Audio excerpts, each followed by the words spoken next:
কার্ডে রাষ্ট্র বাকি অর্গানগুলো বাকি সিস্টেমগুলো চলবে কিভাবে? সে থেকে সবচেয়ে যোগ্য আর কোনো প্রধানমন্ত্রী বলেন, আপনি আমাকে বলেন তারেক জিয়ার থেকে সবচেয়ে যোগ্য আর কোনো প্রধানমন্ত্রী এই মুহূর্তে আছে কিনা। আমি তারা বললাম সে তো ইন্টারমিডিয়েট পাস, সে দেশ পরিচালনা করবে কিভাবে। তখন সে বলল ভাই খুব গরম হয়ে যে ভাই আপনি পড়ালেখা নিয়ে অহংকার করেন না, ও যদি ইন্টারমিডিয়েট পাস হয় তাহলে এত ইনোভেটিভ প্ল্যানগুলো দিচ্ছে কিভাবে। আমি তার বললাম যে ভাই একটু থাম, এখানে অহংকারের বিষয় না। আমি সচিবালয়ে একজন পিয়ন নিয়োগ দিচ্ছি মাস্টার্স পাস, একজন সচিব আমি ইন্টারমিডিয়েট পাস কখনো অ্যালাউ করবো কিনা।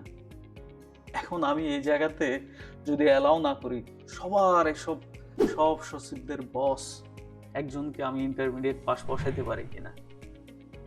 সে বলতেছে এ যদি ইন্টারমিডিয়েট পাস হয় এতগুলো প্ল্যান এই যে ও দিচ্ছে কিভাবে, এত ইনোভেটিভ প্ল্যান যেটা আগে কখনো কেউ বলেনি। আমি বলতেছি কি প্ল্যান? সে বলতেছে এই যে সবাইকে ফ্যামিলি কার্ড দিচ্ছে, 50,000 কোটি গাছ রোপণ করবে পরিবেশ বাঁচাইতে, 20,000 কিলোমিটার খাল খনন করবে পুরো দেশটাকে কৃষি সেচের জন্য স্বনির্ভর করতে, এরপর হচ্ছে এই বিভিন্ন জায়গায় ঋণ মাফ করবে। এই যে ইনোভেটিভ আইডিয়াগুলো ও দিচ্ছে কিভাবে। আমি তারা বললাম যে ভাই এসব প্ল্যান দেখে আমার সবচেয়ে বেশি হটকা লাগছে। সে বলল কেন? তারা বললাম ভাই দেখ, এই পুরো পৃথিবীর পরিধিটাই হলো 40,000 কিলোমিটার। ও যদি 20,000 কিলোমিটার খাল খনন করে, ধর এখান থেকে খাল খনন শুরু করছে, তাহলে যদি সোজা খাল খনন করে তাহলে পুরো পৃথিবীর অর্ধেক খাল খনন করতে হবে। আর যদি বাংলাদেশ হিসাব করি, এই বাংলাদেশের চতুর্পাশে প্রায় 40 বার ঘোরা যাবে এই 20,000 কিলোমিটারে।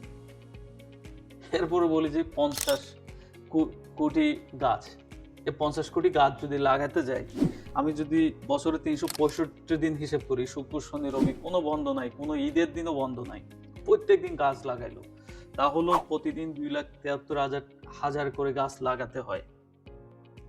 আপনি একটা সিম্পলি চিন্তা করেন, এই 2,73,000 গাছ লাগাইতে কতটুকু জায়গা লাগবে। প্রতিদিন 2,73,000 যদি গাছ লাগায় এবং 5 বছরে 5 কোটি যদি গাছ লাগায়, এগুলো জায়গা কতটুকু লাগবে এবং লাগাবে কোথায়। এরপরে ফ্যামিলি কার্ড, যেটা বছরে 1,20,000 কোটি, 5 বছরে 6 লক্ষ কোটি, যেখানে আমাদের বাজেট হইলো 7-8 লাখ কোটি টাকা। তো তাহলে পুরো 1 বছরের বাজেটই দিয়ে দিতে হবে এই ফ্যামিলি কার্ডে। রাষ্ট্র বাকি অর্গানগুলো বাকি সিস্টেমগুলো চলবে কিভাবে।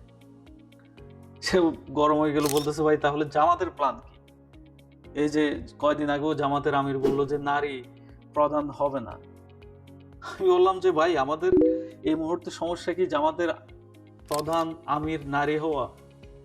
জামাতের আমির যদি এই মুহূর্তে নারী হয়ে সব ঠিক হয়ে যাবে? সেটা যদি হয় তাহলে কেন প্রশ্ন করা হয় না আমাদের সেনা প্রধান কেন কেউ নারী হয় না, চিফ জাস্টিস কেন নারী হয় না, পুলিশ প্রধান কেন নারী হয় না, যে ছাত্রদল আছে তাদের প্রধান কেন নারী হয় না? শুধু সব সমস্যা হলো ওই জামাতের নারী আমিরে। এবং এই মুহূর্তে যদি জামাতের আমির নারী হয়ে যায়, আমাদের কি মৌলিক সমস্যার সমাধান হয়ে যাবে? আমাদের সমস্যা কি নারী আমিরে? আমাদের সমস্যা হলো একটি রাষ্ট্র গঠনের একটা পূর্ণাঙ্গ পরিকল্পনা যেটা বাস্তবায়নযোগ্য, যেটা আমাদের রাষ্ট্রের বর্তমান পরিস্থিতি অনুসারে যেটা আমরা বাস্তবায়ন করতে পারবো, এরকম পরিকল্পনা। এখন এই যে তারেক রহমান যদি এই জিনিসগুলো ক্যালকুলেশন না করেই বলেন, তাহলে তার উপর আমরা কিভাবে রিলাই করতে পারি? আর যদি ক্যালকুলেশন করেই বলেন তাহলে তো ডিরেক্ট প্রতারণাই করতেছে।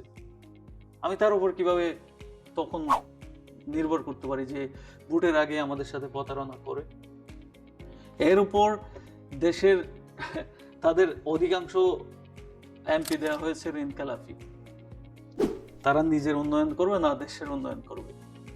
কালকে কারো 500, কারো 800, কারো 1600-1700 কোটি টাকার ঋণ, সে দেশের সম্পদ পাইলে কি দেশের উন্নয়ন করবে না নিজের ওই যে ঋণ পরিশোধ করবে?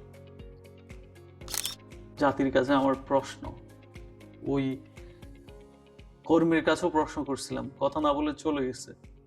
আমার প্রশ্ন আপনাদের কাছেও, যদি আপনাদের কাছে এগুলোর উত্তর থাকে বলিয়েন, তাহলে আমি কালকে থেকে বিএনপিতে ভোট দেওয়ার জন্য বলবো। ধন্যবাদ।